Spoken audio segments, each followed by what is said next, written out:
اپنی عفت اپنی عصمت کی حفاظت کرے، اپنے اخلاق کو بہتر بنائے اور اپنی زندگی میں کسی کا حق نہ کھائے، کہ جیسے ہم اپنے معاشرے میں دیکھتے ہیں کہ لوگ دوسروں کے پلاٹ پر یا دوسروں کی زمین پر قبضہ کر لیتے ہیں یا دوسروں کا حق کھا جاتے ہیں اور ان کو اس بات کی پرواہ بھی نہیں ہوتی کہ ہم نے کل اللہ کی بارگاہ میں اس کا جواب دینا ہے۔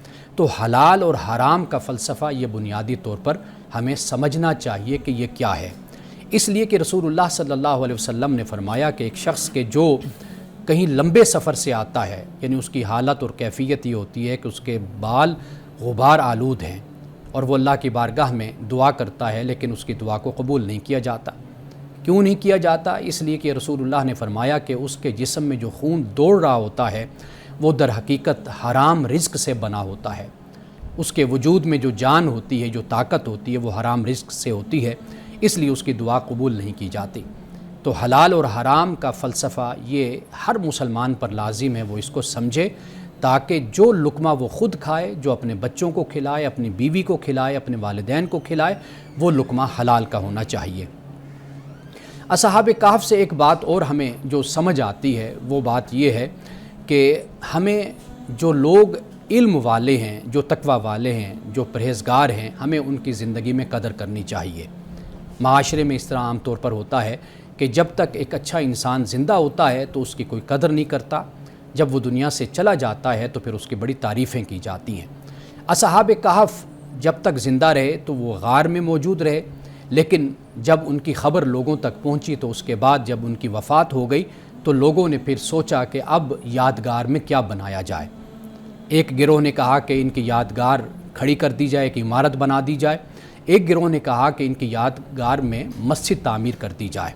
لیکن یہ سارا سلسلہ جو ان کی عزت کا، ان کے احترام کا اور ان کو 7 سینٹس قرار دینے کا ہوا، یہ ان کی وفات کے بعد ہوا۔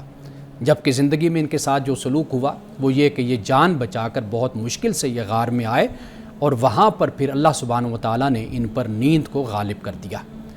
ناظرین کرام، ایسے بہت سے ہمیں یہاں سے اسباق ملتے ہیں، یعنی مثال کے طور پر دیکھیے کہ ہمیں اصحاب کہف کے اس قصے سے یہ سبق بھی ملتا ہے کہ جو کام ہے یہ مل جل کر کیا جانا چاہیے۔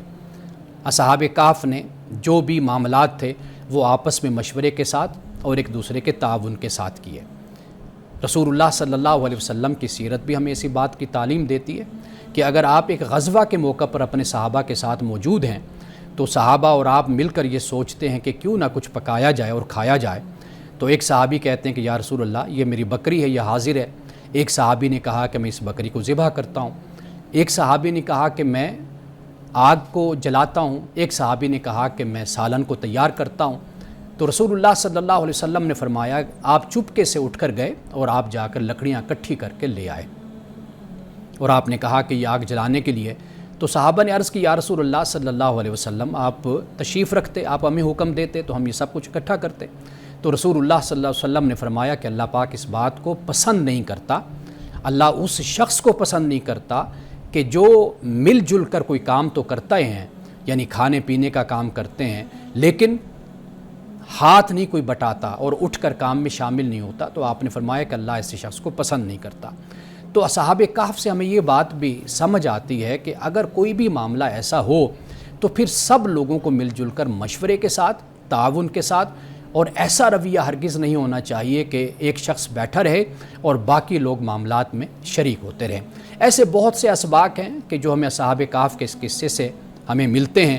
اس قصے کو جتنا بھی ہم پڑھیں، جتنا بھی ہم اس کا مطالعہ کریں اور گہرائی کے ساتھ اس کو سمجھنے کی کوشش کریں، ناظرین کرام بہت سے اسباق ہیں اور بہت سے عبرت کے پہلو ہیں کہ جس سے ہم کم از کم اپنی زندگی کی مسائل، اپنی زندگی کی مشکلات کو ہم اس قصے کی روشنی میں حل کر سکتے ہیں۔ اس لیے رسول اللہ صلی اللہ علیہ وسلم نے سورۃ الکہف مسلمانوں کو پڑھنے کی تلقین فرمائی تھی۔ جی بہت شکریہ والد صاحب، یہ واقعی قصہ خاص طور پہ نوجوانوں کے لیے بہت زیادہ اہم ہے۔ کچھ سوالات ہیں نوجوانوں سے متعلق ہی میرے پاس۔ اصحاب کہف جو 7 لوگ تھے، 7 سینٹ جن کے بارے میں کہا گیا ہے، وہ غار میں چھپ گئے، حالات سازگار نہیں ہیں تو وہ غار میں چلے گئے۔ لیکن آج ہم اگر اپنے ماحول میں دیکھیں تو ہم دیکھتے ہیں کہ جو نوجوان ہیں وہ جب ان کے سامنے اس طرح کا ماحول آتا ہے تو وہ مزاحمتی ایک رویہ اختیار کرتے ہیں اور وہ بغاوت والا رویہ جس کو ہم کہہ سکتے ہیں وہ اختیار کرتے ہیں۔ آپ سے پوچھنا یہ چاہ رہا ہوں کہ آج کا نوجوان اس کے سامنے اصحاب کہف کا وہ واقعہ بھی ہے پورا، اور اس کے سامنے دنیا کے اندر مزاحمت کے اوپر چلنے والی تحریک بھی ہیں، تو ان دونوں میں سے کس راستے کا وہ انتخاب کرے؟ یہ سوال آپ کا بڑا اہم ہے، اور اصحاب کہف کے اسباق میں سے ایک بھی یہ بھی بہت اہم سبق ہے کہ جو ہمارے نوجوان ہیں وہ اگر اصحاب کہف کے اس واقعے کو پڑھیں تو انہیں معلوم ہوگا کہ اس میں کیا ان کے لیے خاص طور پر سبق پوشیدہ ہے۔ یعنی ایک طریقہ تو یہ ہوتا ہے نا کہ آپ مزاحمت میں، تصادم میں، کنفرنٹیشن میں اپنی طاقت کو، اپنے وقت کو، اپنی صلاحیت کو ضائع کر بیٹھتے ہیں۔ بالکل ٹھیک۔ ایک طریقہ یہ ہوتا ہے۔ ایک طریقہ یہ ہوتا ہے کہ آپ اپنا میدان چینج کر لیتے ہیں، تبدیل کر لیتے ہیں۔ صحیح۔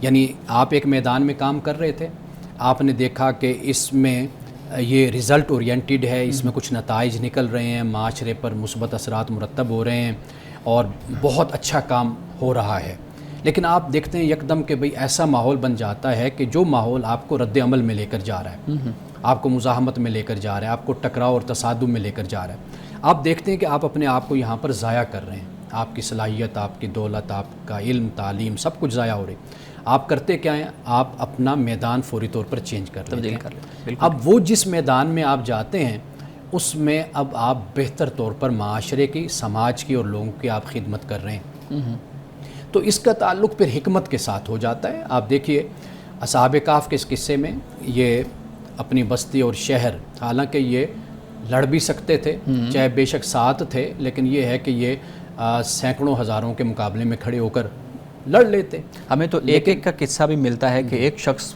مزاحمت کا استعارہ بن گیا، اور اس طرح یہ تو 7 تھے۔ پھر وہ تو ایک جذباتی صورتحال مسلمانوں میں آج کل جو حالات ہیں اس میں یہ ایسی بن جاتی ہے، لیکن اصل بات یہ ہے کہ حکمت کے ساتھ جو چلنا ہوتا ہے وہ بہت ضروری ہے۔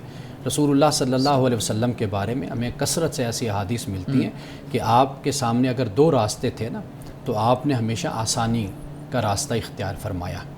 یعنی آسانی سے مراد نعوذ باللہ یہ نہیں ہے کہ کوئی ناجائز راستہ، مطلب یہ تھا کہ آپ نے یہ دیکھا کہ اس میں میں اپنے جو میرے اصحاب ہیں، میرے افراد ہیں، ان کی صلاحیت ضائع ہوگی، یہ خام خواہ ٹکرائیں گے، اور آپ نے ان کے لیے آسان راستہ اختیار کیا کہ یہ وہ راستہ ہے کہ جس کے ذریعے سے آپ آگے بڑھ سکتے ہیں۔ آپ کو میں ایک بڑی خوبصورت سے مثال ہمیں سیرت کی کتابوں میں اور مستند احادیث میں ملتی ہے کہ حضور علیہ الصلوۃ والسلام کو کہ جب کفار نے مزمم کہا، یعنی محمد کی جگہ مزمم، محمد کا مطلب ہے تعریف کیا ہوا، اور مزمم کا مطلب ہوتا ہے مذمت کیا ہوا، بالکل، تو صحابہ بھی موجود تھے۔ اب واضح بات ہے کہ رد عمل صحابہ میں پیدا ہوا، بالکل ایسے ہی کہ بھئی دیکھو یہ آپ محمد ہیں تو آپ کی توہین کر رہے ہیں۔ تو حضور علیہ السلام نے آپ دیکھی کس طرح صحابہ کی، مسلمانوں کی ذہنیت کو اور ان کے ایٹیچیوڈ کو کس طرح بدل دیا فوری طور پر۔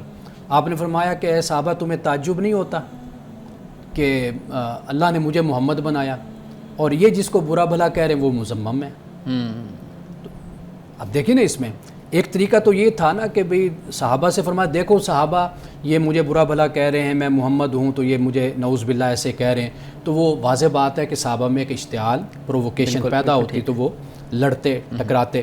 اب رسول اللہ صلی اللہ علیہ وسلم نے فوراً ہی اسی بوم کو ڈیفیوز کر دیا، بجھا دیا بڑا خوبصورت انداز سے۔ آپ نے کہا دیکھو آپ کو تعجب نہیں ہوتا کہ مجھے اللہ نے محمد بنایا، میں تعریف والا ہوں، تعریف کیا ہوا، اور یہ لوگ جس کو برا کہہ رہے ہیں وہ مذمم ہے۔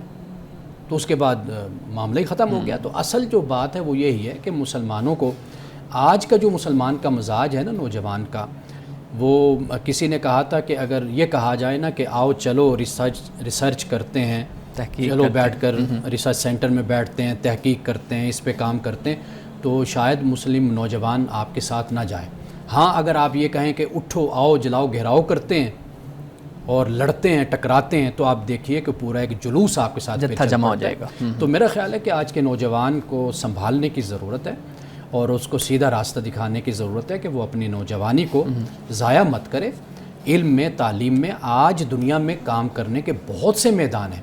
یعنی پہلے تو غلبہ حاصل کرنے کا ایک طریقہ ہوتا تھا نا، وہ سیاسی طاقت جس کو کہا جاتا تھا، اب تو بے شمار امپائرز کھڑی ہو جاتی ہیں۔ یعنی بزنس کی امپائر ہے آپ وہ کھڑی کر لیتے ہیں، ایجوکیشن کی امپائر ہے وہ کر لیتے ہیں آپ کھڑی، اس کے علاوہ اور بڑی امپائرز ہیں جس کو آپ دنیا میں آپ قائم کر لیتے ہیں۔ اب دنیا کا جو طریقہ ہے غلبے کا وہ بالکل چینج ہو چکا، بالکل تبدیل ہو تو وہ پرانا طریقہ جو ہے وہ اب دنیا میں نہیں چلتا. اگر آپ نے دنیا میں غلبہ اور طاقت حاصل کرنی ہے تو پھر زندگی کے اور زمانے کے جو مختلف میدان ہیں اور وہ میدان کے جو جدید تقاضوں کے مطابق ہیں ان میں پھر اب ہمیں آگے بڑھنا. بالکل صحیح ہے. ناظرین کرام مزید سوالات کے جوابات بھی ابھی لیتے ہیں ایک وقفے کے بعد.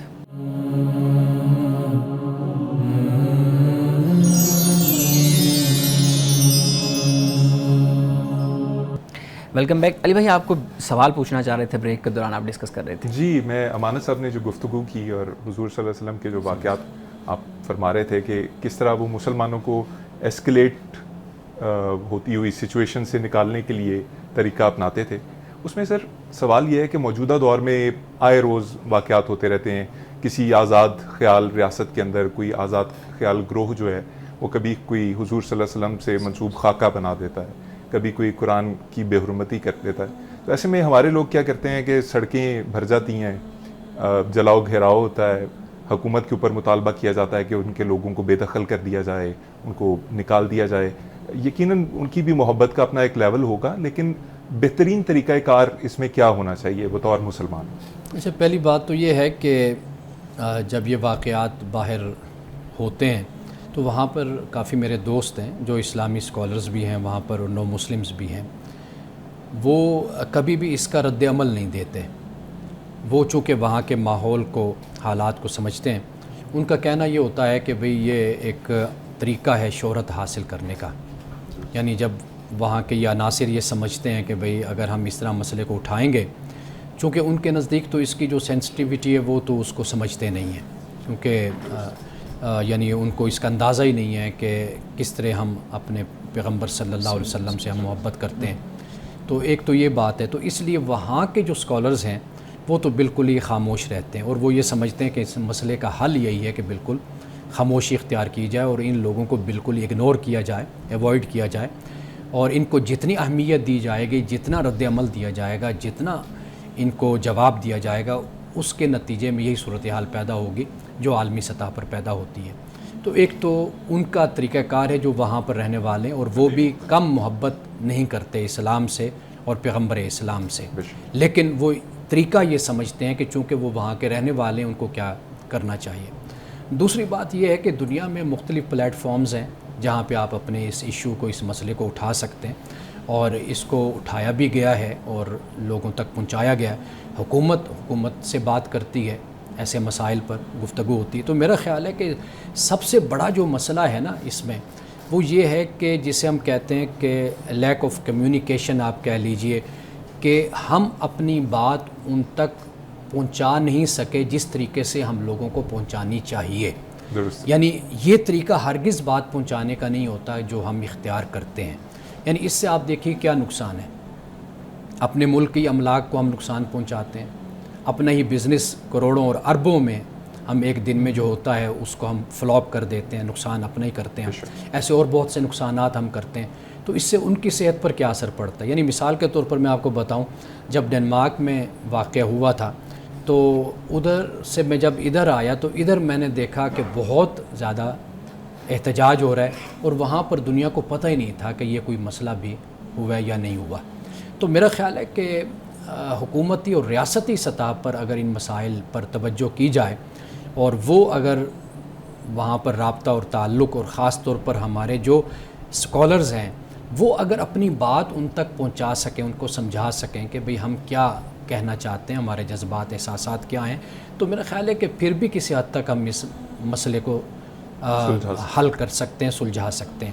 باقی اس کے علاوہ جو ہمارے ہاں طریقہ کار اختیار کیا جاتا ہے تو یہ تو کبھی بھی مسئلے کو حل نہیں کرے گا, بلکہ اس سے مزید مسائل اور جنم لیں گے.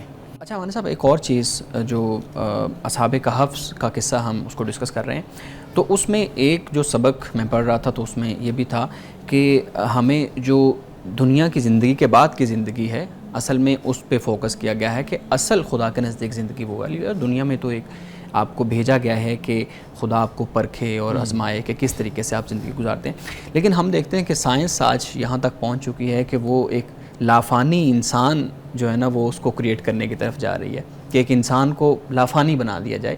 تو اس طرح تو پھر بحث سوشل میڈیا پہ ہم دیکھتے ہیں یہ چل رہی ہے کہ جو آخرت کی زندگی کا کانسیپٹ ہے وہ مشکوک ہوتا جائے گا آہستہ آہستہ، کہ جب وہ انسان مر ہی نہیں سکے گا یا اس کو لافانی بنا دیا جائے گا. تو دیکھیے پہلی بات تو یہ ہے کہ جو یہ صورت ہے اس میں چونکہ کفار سے گفتگو ہو رہی ہے، ٹھیک ہے، تو یہ آپ نے بڑا صحیح اشارہ کیا کہ اصل جو مسئلہ تھا وہ قیامت کا آخرت کا مسئلہ ہے، کہ جس کو یہاں پر اللہ سبحانہ و تعالیٰ نے حصی طریقے سے قرآن پاک میں مختلف واقعات کے ذریعے سے یہ سمجھایا ہے کہ جو خدا تمہیں اس حالت میں لا سکتا ہے کہ تم 100 سال 200 سال تم اس حالت میں رہو، تو وہی خدا تم کو دوبارہ جیسے یہاں اٹھا رہا ہے تمہیں وہاں بھی اٹھا سکتا ہے.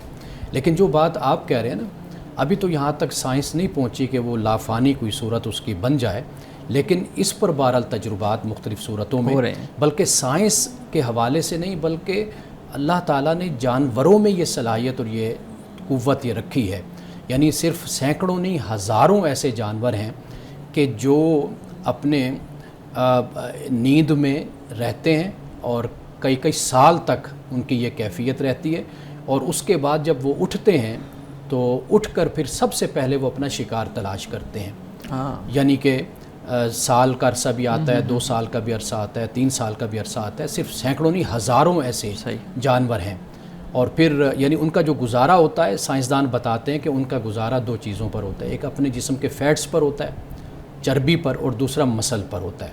یعنی اس بنیاد پر ان کا جو جسم ہے جو نیند میں رہتا ہے وہ ان کا جسم مسلز کو اور چربی کو، فیٹس کو کھاتا رہتا ہے، اور پھر اس کے بعد وہ سال 2 سال 4 سال جتنا بھی وقت ان کا گزرتا ہے اس کے بعد وہ اپنی نیند سے بیدار ہوتے ہیں. تو یہ اب سائنس اس طرف جا رہی ہے اور اس کی تحقیق کر رہی ہے، اور اس پہ بہت کام بھی ہو رہا ہے. یعنی اور میرے خیال میں جو امان صاحب کی بات جو وہ کر رہے ہیں، شاید جو وائرس ہے سر، وہ کہتے ہیں وہ ساری زندگی ایک ایسی اسٹیٹ میں رہتا ہے کہ وہ جانداری اور بے جانی کے بیچ کے اندر ہوتا ہے، اور جیسے اسے موافق ہوا ملتی ہے تو وہ ہزاروں سال بعد بھی دوبارہ سے اپنے جو نقصان پہنچانے کا سلسلہ اس کو شروع کر سکتا ہے. بالکل ایسے ہی جیسے وہ کالا یرکان جس کو ہم کہتے ہیں، کیا انگلش میں کیا کہتے ہیں کالے یرکان کو؟ میں ہیپاٹائٹس سی، میرے خیال ہیپاٹائٹس سی ہے. اب اس میں بھی کہتے ہیں کہ جو وائرس ہے وہ سو جاتا ہے، یعنی اس کو انجیکشنز کے ذریعے سے یا کسی طریقے سے، لیکن یہ کہ اس کا ڈر بہرحال انسانی جسم میں ہوتا ہے کہ وہ دوبارہ بیدار بھی ہو سکتا ہے اور اس سے انسان کو نقصان بھی پہنچا سکتا ہے. تو اب تو سائنس وقت کے ساتھ ساتھ آگے بڑھ رہی ہے. اب سورۃ الکہف کو جب ہم دیکھتے ہیں نا، اصحاب کہف کا یہ واقعہ ہے، اس کو پھر ہمارے جو جدید علوم رکھنے والے جو ہمارے علماء ہیں انہوں نے اس پر باقاعدہ تحقیق کی ہے. یعنی مثال کے طور پر وہ کہتے ہیں کہ ایک تو ان کا سونا ہے، یعنی یہ سو گئے، جسے ہم وہ 7 سلیپرز کا نام بھی اپنا ایڈورڈ گبن نے یہ نام دیا ان کو کہ 7 سونے والے. تو وہ انہوں نے ٹیلی کر کے کمپیئر کر کے پھر اس بات کو بتایا ہے کہ اگر یہ اتنا عرصہ سوئے ہیں تو اس طرح جاندار مخلوق ہے جو دنیا میں اس طرح سوتی ہے اور پھر بیدار بھی ہوتی ہے. اور پھر قرآن پاک یہ کہتا ہے کہ ان کی آنکھیں کھلی رہیں. اب اس پر بھی باقاعدہ تحقیق یہ آئی ہے سامنے کہ بھئی یہ جو کچھ آنکھیں ان کی کھلی رہیں، اگر بند رہتی تو ان کے جو آنکھوں کے ٹیشوز تھے وہ ختم ہو جاتے. تو قرآن کہتا ہے کہ وَتَحْسُبُهُمْ أَيْقَاظًا وَهُمْ رُقُودٌ، کہ تم ان کو اگر دیکھو تمہیں یہ جاگتے ہوئے لگیں گے جبکہ یہ سوئے ہوئے ہیں، تو آنکھیں تو ان کی کھلی ہوئی. اچھا، پھر اس کے بعد قرآن جب یہ کہتا ہے نا کہ اب آپ دیکھیں نا کمال یہ کہ اٹھتے ہی کھانے کی طرف لپکتے ہیں اور کہتے ہیں کہ ساتھی کو بھیجو، جاؤ بازار سے کھانا لاؤ. تو وہ بتاتے ہیں کہ جو جاندار اس طرح سوئے رہتے ہیں نا کئی سال، یہ جب اٹھتے ہیں سب سے پہلے یہ شکار تلاش کرتے ہیں. تو وہ ایک ایک کر کے انہوں نے کمپیئر کر کے اس بات کو کلیئر کیا ہے کہ جو قرآن پاک اصحاب کہف کے بارے میں بیان کر رہا ہے بالکل اسی طرح مختلف جانور اور مختلف انواع جو ہیں وہ اسی طریقے سے ہی زندگی گزارتے اور اسی طرح اپنی نیند سے بیدار ہوتی ہے. بہت خوبصورت. میرے خیال میں مزید اس کی جہتیں بھی سامنے آتی جائیں گی ایسا جیسے جیسے تحقیق ہو رہی ہے. ناظرین کرام، مزید سوالات ایک بریک کے بعد لیتے ہیں، ہمارے ساتھ رہیے گا.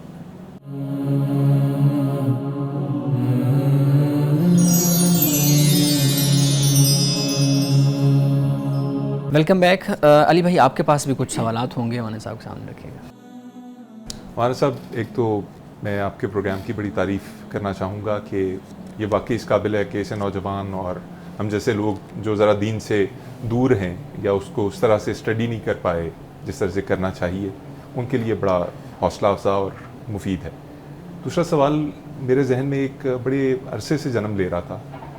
شاید جب میں نے اپنے اسکول یا کالج میں ابو بن آدم کے حوالے سے ایک نظم پڑھی تھی جس میں اللہ سے محبت کرنے والے اور وہ لوگ جو جن سے اللہ محبت کرتا ہے, اس کے حوالے سے, تو وہ ہمیشہ سے میرے ذہن میں دبا ہوا تھا. اور آج میں آپ سے پوچھنا چاہوں گا کہ ہم دیکھتے ہیں کہ انبیاء اور رسول جو تھے ان کے ساتھ تو ہمارا محبت کا رشتہ نیچرلی ہے اور ان کے اوپر ہم جان چھڑکتے, لیکن جو خالق ہے, جو اللہ تعالیٰ ہے, اس کے ساتھ ہمارا جو تعلق ہے اس کی بیس مجھے کبھی کبھی خوف دکھائی دیتی ہے. اور مجھے لگتا ہے کہ ہم اسے معبود سمجھتے ہیں, کوئی محبوب نہیں سمجھتے. اور بہت ایک دوری کا اور خوف کا جو روزانہ کی زندگی میں یہ ہمیں تاثر جاتا ہے کہ ہم نے یہ کام ڈر کے کرنا ہے اللہ سے, اس کی محبت میں نہیں کرنا. ایسا کیوں ہے؟ کہاں راہیں جدا ہوئی ہیں, کہاں ہم غلط ہوئے ہیں؟ مجھے تو ایسا لگتا ہے کہ محبت اور خوف ایک دوسرے کے لیے لازم ملزوم ہوتے ہیں. یعنی جہاں پہ محبت ہوگی وہاں پر خوف بھی ہوگا, اور جہاں پہ خوف ہوگا وہاں پہ محبت بھی ہوتی ہے. اس لیے کہ آپ جس سے محبت کرتے ہیں تو آپ کو اس بات کا ڈر ہوتا ہے کہ یہ مجھ سے ناراض نہ ہو جائے. تو جہاں پر محبت ہوگی وہاں پر خوف بھی موجود ہوگا. اللہ سبحانہ و تعالیٰ نے قرآن پاک میں دونوں باتوں کو بیان کیا ہے. ایک وَلِمَنْ خَافَ مَقَامَ رَبِّهِ جَنَّتَانِ, قرآن پاک نے اس بات کو بیان کیا. اور قرآن پاک میں ایک نہیں کئی مقامات پر اس بات کو نقل کیا کہ راتوں کا جاگنا, عبادت کرنا اللہ کی محبت میں اور اس کی چاہت میں, یہ ایمان والوں کا وتیرہ ایک طریقہ ہے. تو قرآن نے تو دونوں چیزوں کو بیلنس کے ساتھ, اعتدال کے ساتھ بیان کیا ہے. اور بڑا آسان ہے یہ اس طرح بات کو سمجھنا کہ جہاں پر محبت ہوگی وہاں پر خوف بھی ہوتا ہے. تو لیکن ہمارا جو معاملہ ہے مسلمانوں کا, خاص طور پر ہمارا جو ایک سوشل سیٹ اپ ہے, اس میں جو شارٹ کٹ ہوتے ہیں نا کسی سے بات منوانے کا طریقہ, وہ خوف کا بڑا چلتا ہے, آسان طریقہ ہوتا ہے. یعنی آپ مثال کے طور پر بچہ ہے, اب آپ وہ اگر آپ کی بات نہیں مان رہا تو ایک طریقہ یہ ہوتا ہے کہ آپ اس کے ساتھ بیٹھیں گے, ڈائیلاگ کریں گے, اس کو نفسیاتی طریقے سے قائل کریں گے, سمجھائیں گے. اس میں آپ کی انرجی بھی زیادہ لگتی ہے, آپ کا وقت بھی زیادہ لگتا ہے. اگرچہ دنیا اسی طریقے کو اختیار کرتی ہے, باہر اگر ہم دیکھتے ہیں نا تو وہ بچے کو بٹھا کر سمجھائیں گے, اس کے ساتھ گفتگو کریں گے اور مختلف پہلو ساتھ ساتھ ڈسکس ہوتے جائیں گے. تو اس سے بچہ بھی فلرش کرتا ہے ذہنی طور پر, مینٹلی, اور وہ میچور ہوتا چلا جاتا ہے. تو اس لیے ہم کہتے ہیں کہ ہمارے ایک دوست ہیں, ابھی وہ یورپ کے دورے سے واپس آئے, تو وہ کہہ رہے تھے کہ ان کا 18 سال کا جو بچہ ہوتا ہے نا تو وہ ہمارے 40-50 سال کے بچے کے برابر ہوتا ہے. یعنی کہ اس کی میچورٹی, اپنی ذمہ داریاں, اپنے معاملات کو سنبھالنا, سارے کام لے کر چلنا, وہ شروع سے اس کو میچور کر دیتے ہیں. ہمارے ہاں جو مسئلہ ہے وہ بالکل اس کے اپوزٹ چلتا ہے, حالانکہ ہم ڈراتے بھی بہت ہیں. اب اصل چیز جو ان سی ہے وہ یہ ہے کہ جب آپ دیکھتے ہیں کہ بھئی مجھے آدھا گھنٹہ اس کو سمجھانے پہ لگنا ہے, اس کے ساتھ ڈائیلاگ کرو, پیار سے سمجھاؤ, ڈھنگ سے, طریقے سے. سوکھا طریقہ ہوتا ہے ڈنڈا ہاتھ میں پکڑ لو, بالکل صحیح, یا خدا سے آپ ڈرا دو, آپ کہو جی اگر یہ نہیں کرو گے تو اللہ مارے گا. تو یا تو یہ طریقہ ہے یا پھر ہاتھ میں ڈنڈا پکڑ لینا ہے. تو ہم نے اصل میں وہ آسان طریقہ زیادہ اختیار کر لیا, اور وہ جو مشکل طریقہ ہے جس پر ٹائم بھی لگتا ہے, انرجی بھی لگتی ہے انسان کے, اس کو ہم نے پھر اختیار نہیں کیا. یہ ہمارا پھر ایک سماجی جو رویہ ہے, در حقیقت یہ اس میں بڑا کاؤنٹ ہوتا ہے, اس کی بڑی اہمیت ہے. لیکن قرآن مجید کو جب ہم پڑھتے ہیں تو ہمیں کوئی ایسی بات نہیں ملتی, دونوں چیزیں. اب دیکھیں اللہ تعالیٰ قرآن کہتا ہے کتب علی نفسی الرحمہ, کہ میں نے اپنے اوپر رحمت کو لازم کر لیا, فرض کر لیا. رسول اللہ صلی اللہ علیہ وسلم نے فرمایا کہ اللہ نے 100 حصے اگر رحمت کے, محبت کے بنائے ہیں تو ایک حصہ اللہ نے مخلوق کو دیا ہے, 99 حصے محبت کے, رحمت کے اللہ نے اپنے پاس رکھے ہیں. تو جو خدا 99 حصے اپنے پاس رکھتا ہے, صرف ایک رحمت کا حصہ جو ہے اللہ ساری کائنات کو دیتا ہے. رسول اللہ فرماتے ہیں کہ گھوڑی کے نیچے جب اس کا بچہ آتا ہے نا تو وہ اپنا پاؤں اوپر اٹھا لیتی اسی محبت کی وجہ سے, اسی رحمت کی وجہ سے, حالانکہ وہ جانور ہے. تو اللہ نے ساری ماں باپ کیا, دوست کیا, رشتہ دار کیا, وہ ایک حصہ ساری وہ محبت ساری مخلوق کو دی ہے. تو وہ خدا کتنی محبت اپنے بندوں سے کرتا ہوگا. تو رسول اللہ صلی اللہ علیہ وسلم کی احادیث کو آپ پڑھی, اصل وجہ صرف اتنی ہے کہ چونکہ یہ ایک بہت آسان طریقہ ہے ڈرانے کا, دھمکانے کا, اس میں دوسرے کو کنونس نہیں کرنا پڑتا, قائل نہیں کرنا پڑتا, بات نہیں سمجھانی پڑتی. تو لہٰذا وہ ہم نے ایک ہجوم سا اور اندھا ہجوم ہم نے تیار کر لیا کہ جو صرف خوف اور سزا کی بنیاد پر جس کو ہم بس چلان کی فکر میں رہتے ہیں. تو سمجھانے، ڈائیلاگ کرنے، گفتگو کرنے ہم اس طرف نہیں آتے. اس کی کمی ہے بہت زیادہ. بے شک. بچے کو تعارف خدا کا کیسے کروایا جائے؟ اب آپ کے اسی جواب سے میرے ذہن میں آیا کہ اگر میرا ایک بچہ ہے جس کی عمر 3-4 سال سے ہے اور میں اسے تعارف کروانا چاہتا ہوں خدا کا کہ خدا کیا ہے، یقیناً وہ بچہ اس کو خدا کو سائز میں سوچے گا، اتنے بڑے ہیں، کتنے بڑے ہیں، کیسے ہیں. تو اس کو کیا قرآن کی طرف لگا دیا جائے، اس کو نماز پڑھائی جائے، کیسے خدا کا تعارف کیسے ہوگا اس کو؟ سب سے پہلے تو خدا کی جو محبت ہے نا، وہ اس کا تعارف اس بچے کے ساتھ ہونا چاہیے. یعنی مثال کے طور پر آپ گھر میں ہیں تو بچے کو راغب اگر آپ نے کرنا ہے تو وہ رب کی محبت کے ساتھ اس کو جوڑنا ہے. یعنی مثال کے طور پر اگر آپ اس کو پیسے دیتے ہیں، آپ کہتے ہیں کہ بیٹا یہ آپ اس کو کسی مستحق کو دے دو تو اللہ تعالیٰ آپ سے خوش ہوگا، اللہ آپ سے محبت کرے گا. تو یہ جو طریقہ ہے کہ ہم اس کو پوزیٹیوٹی کے ساتھ اگر لے کر چلتے ہیں، بجائے اس کے کہ ہم ایک خوف کا راستہ اور سزا کا راستہ ہم اس کو سامنے رکھیں. مثال کے طور پر آپ دیکھیے کہ ماں ہمیشہ باپ سے ڈراتی رہتی ہے کہ تمہارا باپ آئے گا تو میں اس کو بتاؤں گی. تو اس سے ہمیشہ پھر آپ دیکھیں کہ بچے باپ سے بھی دور ہو جاتے ہیں، اور پھر یہ ہوتا ہے کہ وہ ایک گیپ دونوں کا رہتا ہے، آپس میں ایک فرق سا رہتا ہے کہ ساری زندگی بچے اپنے باپ کے ساتھ کھل کر بات بھی نہیں کر سکتے، ماں کے پیچھے چھپتے ہیں، ماں کے پیچھے چھپتے. تو یہ جو مسئلہ ہے، تو میرا خیال ہے خدا کے حوالے سے بھی ہمیں آغاز محبت سے ہی، اس کی رحمت سے کرنا چاہیے کہ ہمیں یہ تعارف سب سے پہلے رکھنا چاہیے سامنے. ایک اور سوال جو ہمیشہ سے ذہن میں آتا ہے، خصوصاً اپنی یہ جو ہماری انڈو پاک کی سرزمین ہے اس کو دیکھتے ہوئے، کہ ہم اللہ تعالیٰ کے اوپر توکل کی تو بات کرتے ہیں، گاڑی کے اندر بیٹھتے ہوئے سفر کی دعا بھی پڑھتے ہیں، لیکن گاڑی کے پیچھے ایک کالا کپڑا بھی باندھا ہوتا ہے، ایک جوتی بھی بندھی ہوتی ہے. کئی دفعہ لاکھوں کروڑوں گاڑیاں آپ کو پاکستان، انڈیا کی سڑکوں پہ نظر آئیں گی کہ وہ نظر سے بچنے کے لیے. تو یہ کیا ہے؟ یہ ہمارا اللہ پہ ایمان کی، اعتقاد کی کمی ہے یا کوئی اور سلسلہ ہے؟ دیکھیے، اصل جو چیز جو معاشرے میں رائج ہے نا، اس کا ایک پرتاؤ ہے، اس کا ایک اثر ہے، ایک اس کا عکس ہے کہ جو ہم اپنے معاشرے اور سماج میں جو چیز ہم دیکھتے ہیں، درست. اس کی جو بنیادی وجہ ہے وہ یہی ہے کہ جو دین ہے، جو اصل تعلیم ہے، اس سے ہمارا کوئی تعلق نہیں ہے. یعنی ہم نے یہ دیکھا کہ اگر کوئی مشکل آپ کو پیش آ گئی تو آپ کو کہا گیا کہ بھئی آپ فلاں پیر کے پاس یا فلاں کے پاس آپ چلے جائیں، کسی عامل کے پاس چلے جائیں، آپ اس کو اپنی مشکل بتائیں کہ بھئی میری یہ مشکل ہے، تو وہ آپ کو کوئی وظیفہ بتائے گا، کوئی آپ کو تعویذ دے گا، کوئی اور طریقے آپ کو بتائے گا. وہ ہمیں اصل میں یہ چیز بتائے گی، وہ جو ایک ریزننگ کا طریقہ ہوتا ہے بات کو سمجھنے کا، جسے قرآن بھی بیان کرتا ہے. قرآن بہت ریزننگ کے ساتھ بات کرتا ہے، یعنی جسے ہم کہتے ہیں کہ ایک اور ایک دو کی طرح قرآن پاک بات کو سمجھاتا ہے. یعنی قرآن پاک میں ہرگز ان باتوں کی گنجائش نہیں ہے کہ اللہ پاک نے قرآن پاک میں ان کو رد کیا ہے، ان کو ریجیکٹ کیا ہے اس طریقے کو، اور یہ کہا ہے کہ یہ شیاطین کے اعمال ہیں، یہ کفار و مشرکین، یہ توہمات جو اشکال و شبہات ہیں، یہ سب اس کا کوئی اسلام کے ساتھ تعلق نہیں. ایک تو بنیادی بات یہ ہے کہ بھئی ہمیں شارٹ کٹ جو زندگی میں سکھایا جاتا ہے نا، وہ اصل معاملہ ہوتا ہے کہ ہم چیز کو اس طریقے سے سمجھنے کی کوشش نہیں کرتے. یعنی اب جیسے گاڑی کے پیچھے جوتا لٹکا دینا یا کوئی ایسی چیز لٹکا دینا، اور یہ کالی بلی کا گزر جانا تو اس سے کام نہیں ہوتا، یا ایسی اور چیزیں جو ان سی ہیں، یہ ہم اپنے معاشرے، اپنی سوسائٹی سے ہم سیکھتے ہیں. لیکن اگر جہاں پر اللہ کے دین یا قرآن کا پڑھنا یا سمجھنا یا تعلیم کا معاملہ ہوتا ہے، تو وہاں پر ہم نے دیکھا ہے کہ ان چیزوں کی کوئی اہمیت نہیں ہوتی. کم علمی سے تعلق ہے، کم علمی، جہالت، یا وہ دین کے جو ہمیں اپنے آبا سے یا اپنے بڑوں سے ہمیں ملتا ہے، سینہ بسینہ جو ملتا ہے. اچھا، یہ بات جو ہمارے صاحب کی نا، یہ زیادہ جو ہے نا وہ اوتھینٹک ہے کہ جو چیز ہمیں ملی ہے اسی کے اوپر قیاس کر کے تو ہم تھنکنگ نہیں ہے ہماری. جی بالکل ٹھیک ہے. اس پہ مزید گفتگو ہم ایک بریک کے بعد کرتے ہیں. ناظرین کرام، ہمارے ساتھ رہیے گا، ملتے ہیں ایک بریک کے بعد.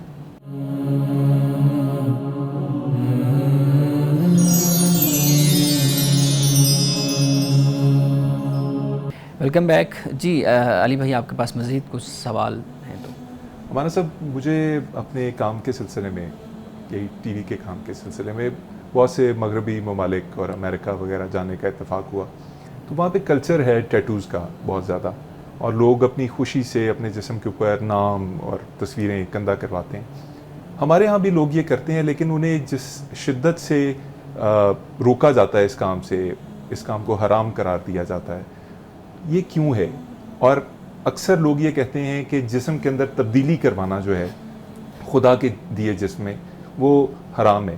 اور تو اگر یہ حرام ہے تو پھر ہمارا جسم خطرے کی صورت میں تو نہیں آتا جب ہم پیدا ہوتے ہیں, وہ تو اس کے بعد کروائے جاتے ہیں.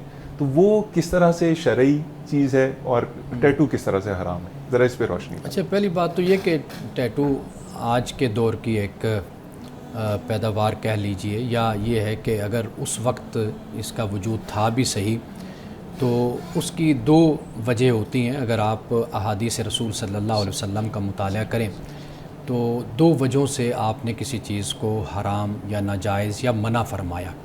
ایک تو ہے کہ اس میں کوئی شرکیہ کوئی بات ایسی, یا دوسری کہ کوئی اخلاقی خرابی ایسی موجود تھی تو جس سے رسول اللہ نے پھر منع فرمایا. اس لیے احادیث میں جو بیان ہوتا ہے, ہمارے علماء کا ایک طبقہ اس طرف گیا کہ چونکہ حدیث میں لہٰذا یہ آ گیا تو اب اس سے بچنا ہم پر لازم اور ضروری ہے. ایک نقطہ نظر یہ ہو گیا. لیکن اہل تشیع کا اگر نقطہ نظر دوسرے طبقے کا ہم دیکھتے ہیں, مکتب فکر کا, وہاں پر ہم دیکھتے ہیں کہ وہ اس کی جواز کے قائل ہیں. وہ کہتے ہیں کہ یہ حرام اور ناجائز نہیں ہے. یعنی یہ ایک دوسری رائے بھی ہمارے سامنے آتی ہے. اور اسی طرح بعض علماء ایسے ہیں کہ جو اس کے جواز کے قائل ہیں, اور بنیاد یہی دو باتیں ہیں. یعنی مثال کے طور پر رسول اللہ صلی اللہ علیہ وسلم نے وگ سے منع فرمایا, وگ لگانے سے. اب اس کا جو بیک گراؤنڈ سمجھ آتا ہے وہ یہ ہے کہ بھئی ایک خاتون تھی, ان کی بیٹی تھی. اب وہ چاہ رہی تھی کہ بھئی میری بیٹی کا رشتہ ہونا ہے اور اس کے بال نہیں ہیں یا کم ہیں بال, تو اس کو وگ لگوا کر تو کیا میں رشتہ دکھا سکتی ہوں, اپنی بیٹی کو دکھا سکتی ہوں, بیٹے والوں کو؟ تو رسول اللہ نے فرمایا یہ دھوکہ ہے, نہیں, یہ ناجائز ہے. تو اب اس میں ایک حکمت یہ نظر آ گئی اس کا بیک گراؤنڈ کہ یہاں پر اخلاقی خرابی تھی, ایک دھوکہ تھا, تو آپ نے منع فرمایا. تو علماء کا ایک نقطہ نظر یہ بھی ہے. تو لہٰذا ہمارے ہاں چونکہ احناف کی اکثریت ہے, حنفیوں کی, تو لہٰذا ان کے نزدیک چونکہ یہ ناجائز ہے, حرام ہے, تو اس لیے لوگ اس طرف زیادہ جاتے ہیں. تو ایک تو یہ بات ہو گئی.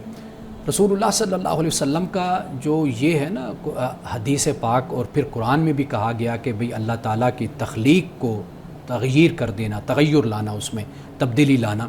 تو یہ اصل بات یہ ہے کہ اس کو شاید اس طریقے سے سمجھا نہیں گیا اس پہلو سے کہ یہ جو تخلیق کی تبدیلی ہوتی ہے نا, یہ اس طرح ہے کہ جیسے ایک لڑکا ہے وہ لڑکی بننا چاہتی ہے, چاہتا ہے, لڑکی ہے تو وہ لڑکا بننا چاہتا ہے, یعنی جنس تبدیل کرنا, جنس تبدیل کر لیتے ہیں. یہ اصل میں وہ چیز ہے. یہ ایسا نہیں ہے کہ کوئی لڑکا لمبے بال کر لے تو جی اس پر لعنت ہے کہ اس نے لمبے بال کر لیے, یا لڑکی ہے تو چھوٹے بال کر لے تو کہ جی اس پر لعنت ہے کہ بھئی اس نے چھوٹے بال کیوں. ہاں, یعنی کہ اس کا کوئی تعلق ان باتوں سے نہیں. تخلیق کا فرق یہ بہت مختلف چیز ہے. اس کو یعنی اس طریقے سے سمجھا نہیں گیا. ہم نے چھوٹی چھوٹی جگہوں پر اس کو اپلائی کیا ہے کہ بھئی اگر لڑکا لمبے بال رکھ لے تو ہم کہتے ہیں یہ تخلیق میں فرق پڑ گیا. تو حالانکہ ایسی بات نہیں ہے. اسی طرح لڑکی کا معاملہ بھی ہے. یہ بہت ہی ایک سنگین اور بڑا سنجیدہ مسئلہ ہے کہ جہاں پر رسول اللہ صلی اللہ علیہ وسلم نے یہ فرمایا. اس لیے کہ آپ دیکھ لیجئے کہ وہ معاشرے بالکل اپسیٹ ہو جاتے ہیں کہ جہاں پر ایک مرد عورت اور عورت مرد بننے کی خواہش میں ہو جائے. ایک تو یہ بات ہوگی. دوسری جو ختنے کے حوالے سے ہے نا جی, اس میں تو تخلیق کا تو کوئی فرق نہیں پڑتا. یعنی وہ جو لڑکا ہے وہ لڑکا ہی رہتا ہے, یعنی اس میں تو کوئی تبدیلی رونما نہیں ہوتی. تو اس لیے اس کی اپلیکیشن, اس کا اطلاق یعنی اس طریقے سے نہیں ہو سکتا کہ ہم اس پر اس کو قیاس کریں. دوسری بات جو آخری ہے وہ یہ ہے کہ ختنہ رسول اللہ صلی اللہ علیہ وسلم کی احادیث سے ہمیں معلوم ہوتا ہے کہ یہ پسندیدہ عمل ہے. آپ اس کو مستحب کہہ لیجئے, اس کو آپ نفل کہہ لیجئے, اس درجے کا آپ اس کو کہہ لیں کہ یہ اس کی حیثیت اور اس کا مرتبہ یہ ہے. یعنی اس کو ہم فرض اور واجب کے درجے پر ہم اس کو نہیں کہہ سکتے. یہ ایک پسندیدہ سنت ہے انبیاء علیہ السلام کی. اور اگر آپ طبی نقطہ نظر سے اگر آپ دیکھیں گے تو آپ کو سائنس بتائے گی کہ اس کے فوائد کیا ہیں. اگر آپ دینی حوالے سے دیکھیں گے تو دین کا بنیادی تقاضا آپ سے مجھ سے وہ تزکیہ کا تقاضا ہے، پیوریفیکیشن کا تقاضا ہے، وہ تطہیر کا تقاضا ہے، وہ ہماری باڈی کا بھی ہے، وہ ہماری روح کا بھی ہے، ہمارے باطن کا بھی ہے، ہمارے وجود کا بھی ہے۔ آپ اگر قرآن کا، اسلام کا مطالعہ کریں گے تو آپ دیکھیں گے کہ اسلام کے ہر حکم میں یہی تطہیر اور یہی تزکیہ آپ کو نظر آئے گا۔ ہم 5 وقت نماز پڑھتے ہیں، وضو کرتے ہیں، آپ دیکھیے کہ ہمارے وہ اعضاء کہ جہاں پر پانی نہیں جاتا وہاں پر بھی پانی چلا جاتا ہے اور اس سے ہماری صفائی ہوتی ہے۔ یہ پہلو پیش نظر ہے۔ بہت خوبصورتی سے آپ نے اس کا جواب دیا ہے۔ میرے خیال میں ہم حدیث کی طرف چلے جائیں جو آج کی حدیث کا ہمارا پورشن ہے، تو آپ پلیز حدیث۔ جی، آج کی حدیث ہے، حضرت عبداللہ ابن مسعود رضی اللہ تعالی عنہ روایت کرتے ہیں، کہتے ہیں کہ میں نے رسول اللہ صلی اللہ علیہ وسلم سے پوچھا کہ اے اللہ کے رسول، کون سا کام افضل ہے، کون سا عمل افضل ہے؟ آپ نے فرمایا وقت پر نماز ادا کرنا، یہ سب سے افضل عمل ہے۔ پھر میں نے عرض کی یا رسول اللہ صلی اللہ علیہ وسلم، اس کے بعد کون سا عمل افضل ہے؟ تو آپ نے فرمایا کہ لوگ تمہاری زبان سے محفوظ رہیں۔ ناظرین کرام، آپ اندازہ کیجئے کہ نماز فرض ہے، اس کے بعد رسول اللہ نے اگر کوئی افضل عمل بیان فرمایا، وہ یہ فرمایا کہ ہماری زبان سے کسی دوسرے مسلمان یا کسی دوسرے انسان اس کو تکلیف نہ پہنچے، اس کا دل نہ دکھے۔ یہ نماز کے بعد رسول اللہ نے اس کو بیان فرمایا ہے۔ جی، بہت شکریہ مانس صاحب، بہت شکریہ علی بھائی آپ کے سوالات کا۔ ناظرین کرام، اس دعا کے ساتھ اپنے پروگرام کا اختتام کریں گے۔ اللہ رب العزت حسن کلام اور تاثیر کلام عطا فرمائے، ہماری زبان کی گروہ کو کھول دے اور سننے والوں تک خیر کا پیغام پہنچے۔ اجازت دیجیے، خدا حافظ۔